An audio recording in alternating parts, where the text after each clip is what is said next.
waxay ahayd meel aad zaxmad u ah aadna ay u adag tahay in ushii cirka loo tuuro ay dhulka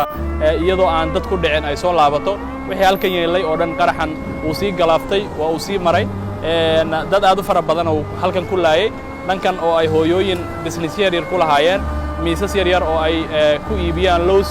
iyo maxaan ku yidhahdaa shaah iyo cabitaanno yaryar dhankaas kale casayayaal ayaa joogay waxaa ku sii xigay haween iyaguna shaah xagga ku iibin jiray oo iyagana dadka doonaya inay gawaarida raacaan iyo kuwa ka degaya iyo kuwa danaha ka soo yeesha businessyadan iyo xataa isbitaallo iyo goobo caafimaad oo dhinacaas kale ku yaallay ay dadka ku sugi jireen wixii halkan joogay oo dhan dhibaato ayaa gaartay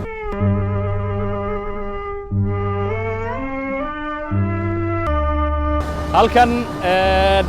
dhan kasta oo aad eegto halkan waxaa ka muuqanaya burburka waxaa ka muuqanaya sida qaraxani uu ahaa ama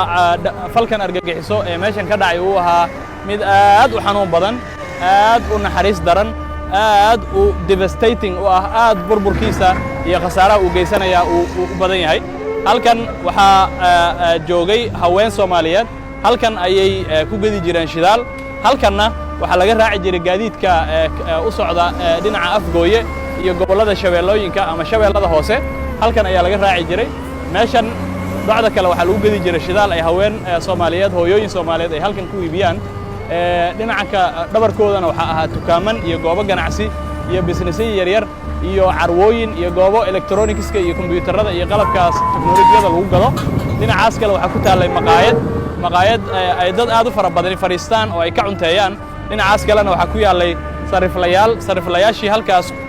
ku ganacsanayay iyo hooyooyinkii shidaalka gadayay iyo dadkii bi'alka saarnaa ee u safrayay iyo kuwii ka degayay iyo kuwii goobta ku nasanayay iyo dadkii lugeynayay iyo kuwii carwooyinka wax ka iibsanayay dhammaantoodba waxa gaaray khasaare aad u weyn waxa gaaray dhaawacyo waxa gaaray dhimasho in badan oo kamida Ilaahay subxaanahu wa ta'aala ayaa oofsaday halkaas ay ku naf waayeen Ilaahay waxaan uga baryaynaa inuu u naxariisto